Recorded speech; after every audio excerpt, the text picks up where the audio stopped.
नमस्कार, मैं हूं धनश्री और आप देख रहे हैं ARK न्यूज। आइए बढ़ते हैं आज की कुछ ताजा तरीन खबरों की ओर। मध्य प्रदेश युवा कांग्रेस ने 13 फरवरी को प्रदेश स्तर पर रोजगार दो या गिरफ्तार करो आंदोलन के माध्यम से युवाओं के रोजगार, महिला सुरक्षा और आदिवासी अत्याचार को लेकर आंदोलन किया था।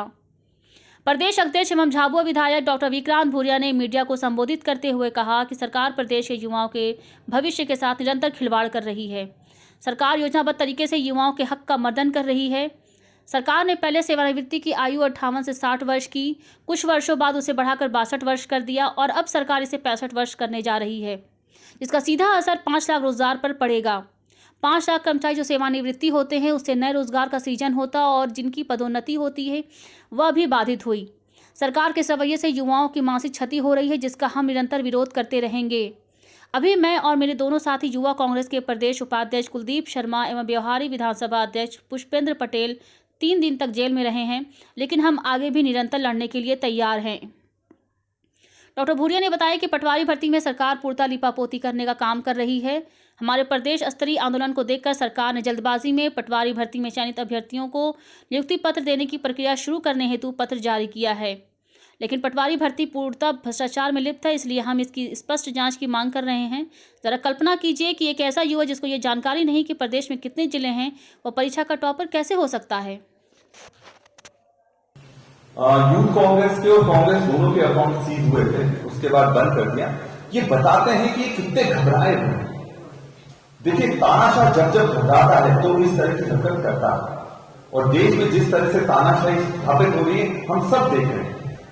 ये बोलने में बिल्कुल भी मेरे को किसी भी तरह की हिचक नहीं है कि मध्य प्रदेश भी केंद्र शासित राज्य बन गया है।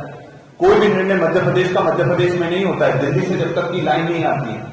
तो पूरे देश को जिस तरह से तानाशाही के तरीके से डराया जा रहा है, धमकाया जा रहा है, ईडी सीबीआई के नोटिस दिए जा रहे हैं। मैं खुद को आईटी का नोटिस दिया गया, 21 तारीख को मुझे पेश होने का बोला गया है, 21 तारीख को 12 बजे पेश होना दिल्ली के लिए बोला गया है।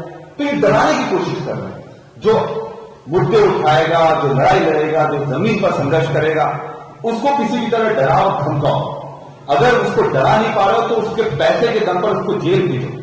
और अकाउंट सीज करना ये कहीं भी सही तरीका नहीं है। आपको लगता है फाइन करिए, अगर किसी ने कुछ गलत करा है हम कोर्ट में उसका जवाब दें, पर पैसे से तोड़ना, मानसिक रूप से तोड़ना और लालच से तोड़ना ये राजनीति नहीं होती। ये गलत तरह की राजनीति इस देश में जन्म ले रही है और इसका जबरदस्त खामियाजा आने वाली पीढ़ियों को भुगतना पड़ेगा।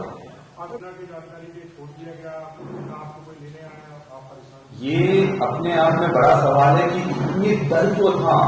मैं जब वहां पर सुप्रिंटेंडेंट जेलर से बात कर रहे हैं, हमको ऐसा लग रहा है उनको किसी ने ऊपर से जबरदस्त डंडा कर रखा है कि आप तो अभी जाइए। हमने बोला कि कल सुबह चले जाएंगे, हमने तो जमानत ली नहीं है, हमने किसी तरह का मुचलका भरा नहीं है।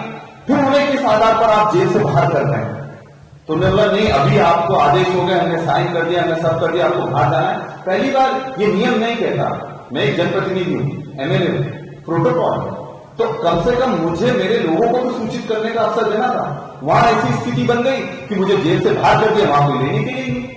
वहां अगर कोई अपराधी होता, कोई चोर होता, कोई आपराधिक तत्व होते, कोई किसी तरह का हमला कर देता, इसके लिए जवाबदार कौन रहता?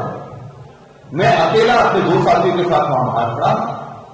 हमारे पास न मोबाइल था, हमारे पास कुछ नहीं था। वो तो एक जन पहले रिहा हुआ हमारे पहले, तो उसके माध्यम से हमने अपने लोगों को सूचना करी कि कम से कम हम यहाँ निकल गए, हमको कोई लेने तो आ जाए। तो इस तरह की जो लापरवाही इन्हें करी है वो बिल्कुल भी सही नहीं है और प्रशासन को इस चीज का संज्ञान लेना चाहिए। ऐसे ही खबरों में बने रहने के लिए हमारे चैनल को लाइक, शेयर और सब्सक्राइब करना ना भूलें।